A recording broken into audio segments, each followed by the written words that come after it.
What's up everybody, how's it going? It's Burke aka Dansgreat here, and it's finally time for me to do a walkthrough of Final Fantasy VII on the channel.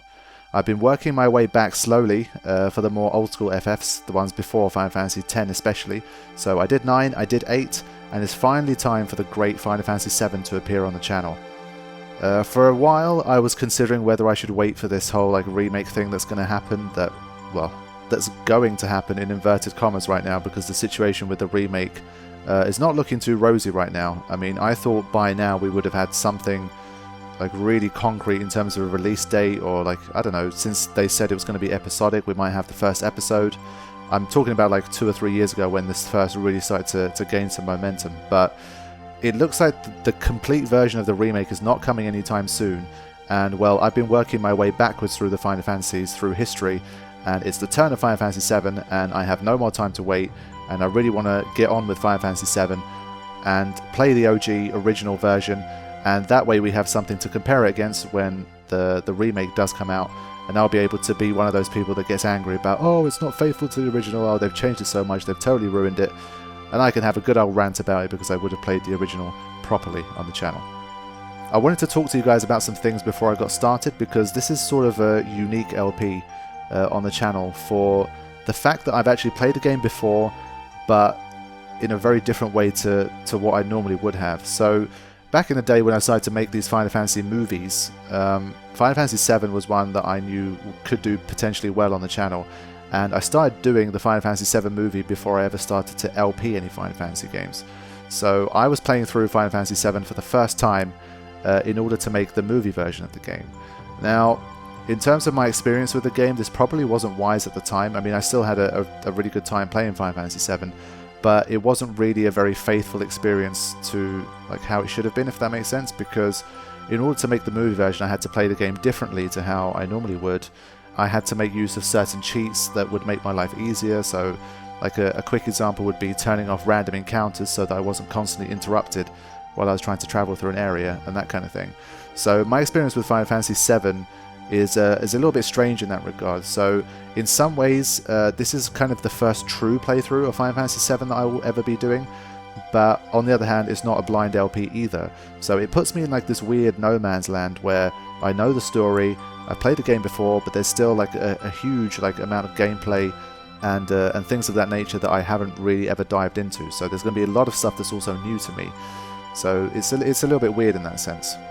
Because it's not a blind LP, you guys that have seen my stuff before, you know how it is. I like to go in and not have backseat gamers telling me what to do, what I should pick up, what I shouldn't pick up, where I should go, what I should fight, etc, etc. I just kind of pretend that I'm almost playing with no intention of LPing it, just enjoy it the best way that I can enjoy it, and focus on the story and all that kind of business. But with this one, because I've already kind of done that to some extent with the movie version, I'm a little bit more open to hearing what you guys have to say about it.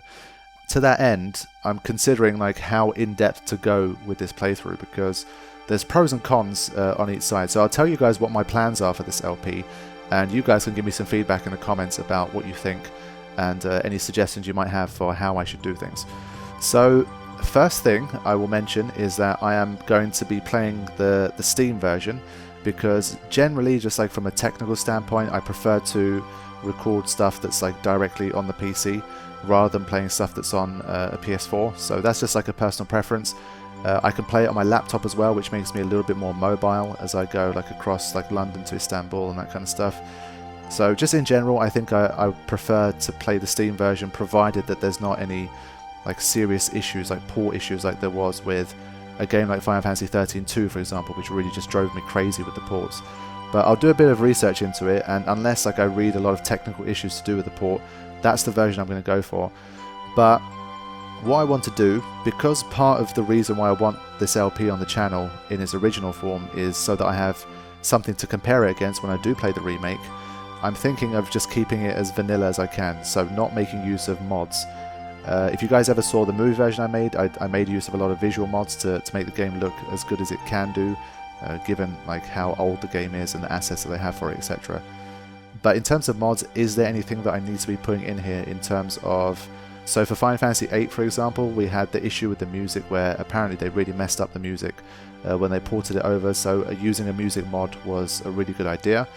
Maybe there's something similar for this one. I haven't done so much research, but if there's some like quick and easy mods that will make my life a lot easier and make it a better viewing experience for you guys, then do let me know which mods work well for the Steam version of Final Fantasy VII. But it's not going to be one where I'm going to be like completely giving it a visual overhaul with mods and that kind of stuff. I do want to keep it very faithful to the original PS1 version as best as I can. So with that side of things out the way, the most important thing is how in depth am I going to go. So I'll give you guys a list of some of the things I'm considering doing for this playthrough, outside of just kind of playing through the story. I would like to try to get everyone's like best weapons if I can. That's one thing I'd like to do. I would like to get all of the summon materias, and I know that there's a fair few missable materias in this game, and there's missable enemy skills and all that kind of stuff, and we'll get to that in a minute. But I do want to get all the summons. I want to get all of the final limit breaks for everybody, so everyone has like their best limit break possible. And of course I want to get Vincent and Yuffie as well, because I did not get Yuffie in the movie version, and obviously that caused a little bit of displeasure among like Final Fantasy VII long-time fans, because obviously she's a party member, but she's missable, and you can choose to not have her in the party. But obviously for this LP I'd like to go and get her and have her be part of the story as well. And aside from all of this, of course, I mean, this should be a given, you guys won't be surprised by this, but I will of course be fighting all of the optional bosses and like all the weapons in the game. So like Ruby weapon, Emerald weapon, Diamond weapon, and I think there's one more, Ultimate weapon, something like that. I've never fought them before. I've never fought any optional bosses in Final Fantasy VII. I've never done any post-game stuff, so that's all going to be new to me. I've heard some of them are very difficult. I've never done any research on them before, so I don't know like any strategies for them or anything like that. But yeah, there will be something I'm tackling, and I'm obviously very much looking forward to that kind of stuff as well.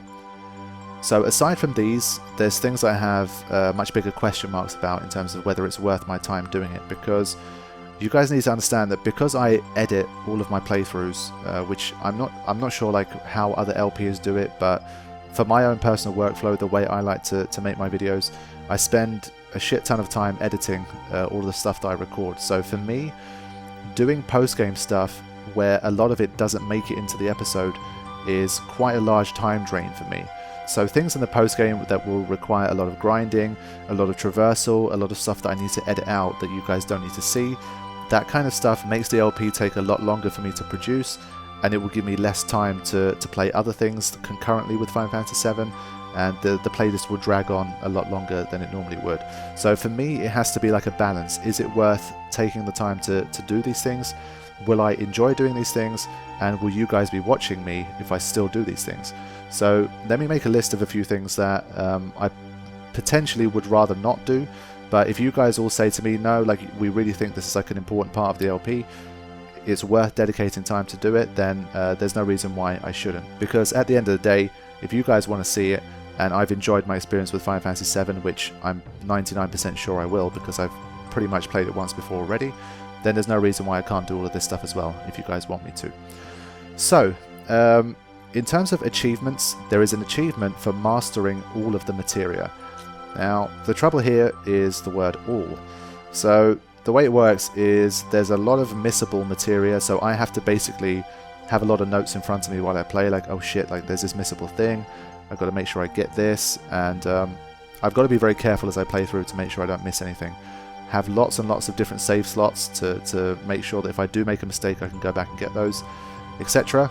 Once I do have all of the missable materia, we've got stuff like enemy skills. So there's the enemy skill materia, there's 24 enemy skills. I have to make sure I get all of those. There's missable enemy skills as well, which I have to be very careful of. Once I get all of these materia and all the enemy skills, etc., then I have to master these materia, and that's something that's a bit more grindy. So there's strategies to speed the process up, but I don't know, like in terms of hours, how long it takes to master every single materia in the game. Maybe it's like 5 hours, maybe it's 10 hours, maybe it's 15 hours, 20 hours, I really don't know. But if it's going to take like a very long time like that, for example, I'm not sure if I really want to be kind of diving that deep into that kind of stuff. So getting and mastering all of the materia is something that I'm not too sure about. Let me know what you think. Like, do you really want to see me get all of the materia and master them all? if there's an overwhelming response where people really do want me to do that stuff, then that's fine, I'll do it. But if you guys are like, well, it's not important, there's a ton of like guides on how to do it and 100% LPs and that kind of stuff, you just do what you want to do, then that's perfectly fine. I'll pick up whatever materials I feel like getting, so like all of the summer materials, etc, etc, and there will be materials that I'll be missing during the LP. So that's the whole Materia thing. Aside from that, I think this probably already plays into it. I haven't done a lot of deep research into it, but there's the Golden Chocobo side quest / mini game thingy. I think you get some materia from Chocobo racing or like Chocobo breeding or something like that, and I assume again that it's time consuming because I have to do like a lot of stuff in order to get the Golden Chocobo. Do you guys think I really need to get the Golden Chocobo? Can I do without it? Do I need the Golden Chocobo to fight like all of the weapons or something like that? I don't know. As far as I'm aware, I think if I get a black Chocobo, I can pretty much access everything I need to access. But if it only takes like an extra half an hour to go from black to Golden Chocobo, then again it's not a big deal. So that's something that I need some advice on, whether I should be doing the whole Golden Chocobo thing. Getting everybody to level 99 is something, again, that I'm not too sure if I need. The way I tend to LP games, as you guys all know, I will always try a particular boss with whatever stats I currently have at the time before doing anything grindy. If I can win, then that's great. If there's hope of me winning, then I will kind of give it everything I've got, and if it's really like proving too difficult, then I will be like, okay, let me grind a little bit, let me get a little bit stronger, and see how it works, and then I can maybe defeat it. So my first instinct once I've completed the story of a game and I'm side questing is not, okay guys, it's stat maxing time, let me get to level 99 and then let me go and whoop all of the weapons. You guys know that that's not how I do things. So if I don't need to get to level 99 and I've beaten everything, it's unlikely that I would take any extra time to grind out to level 99 just for the sake of having that completionism and to grab that achievement. But once again, if you guys like want me to show you guys the stats at level 99, get everyone up there, then do let me know. So to quickly summarize, I'll be playing the Steam version of Final Fantasy VII. I will not be using any majorly visually enhancing mods or anything like that, but if there's any mods that will make my life easier, maybe make the game like run a little bit better, or it will enhance, like, I don't know, the music, the soundtrack, something like that, or the translations or something, I don't know. That's something that you guys can definitely suggest to me. In terms of what I plan to do within the game, I'd like to fight all of the weapons, like do all the optional boss battles. I would like to get all of the summons that you can get in Final Fantasy VII. I would like to get everyone's best weapons. I would like to get everyone's final limit breaks, and I'll be getting Vincent and Yuffie as I continue along the journey too. One final note, apparently on the PS4 version there's a trophy for dating Barrett at the Golden Saucer. Apparently there's a lot of shit you need to do for that, so again it's another thing that I'd rather not do. When it's time for that episode, I'll probably link you guys a video of what the date looks like, or like I'll do like a little reactionary video to it or something like that, kind of insert it within the video that I've already done. So that's something I probably won't be doing as well, because a few people have mentioned that to me when I've been talking about Final Fantasy VII. So there we go guys, that's the general gist. That's my relationship with Final Fantasy VII up until this point, the experience that I have with the game, and the plans that I have for the LP. And the floor is open for you guys to suggest anything or to give your opinion on certain things I've talked about within this video. Part 1 will hopefully be coming very soon after you watch this. I'll likely go for like a nice hour episode. I like to start my LPs with a nice long hour episode for everyone to really sort of get into it. And then from there it'll be like a standard, how I've always done it, episodes between like 25 and 40 minutes tops. I'm really looking forward to this. Final Fantasy VII, it has probably like the biggest Final Fantasy fan base in the world. It's just such a colossus of a game in terms of what it means to the gaming community and the impact it had and all that kind of stuff. So it's going to be an honor to have a game like Final Fantasy VII on the channel, because I think it sparked so many people's love and interest in the franchise that it really does deserve its place among like the most influential and greatest games of all time. So even by the end of it, if I'm not like this is the best Final Fantasy of all time, I'm pretty sure we will all see why it's considered one of the greatest. So I look forward to seeing you guys for the LP. Remember, I don't do this stuff often, but if you are subscribed, or if for some reason you're not subscribed and you've just come across this video, remember to click the notification thing so you can always see when new episodes are coming out. And I will see you guys very soon for part 1 of Final Fantasy VII. Thanks for watching. Take care.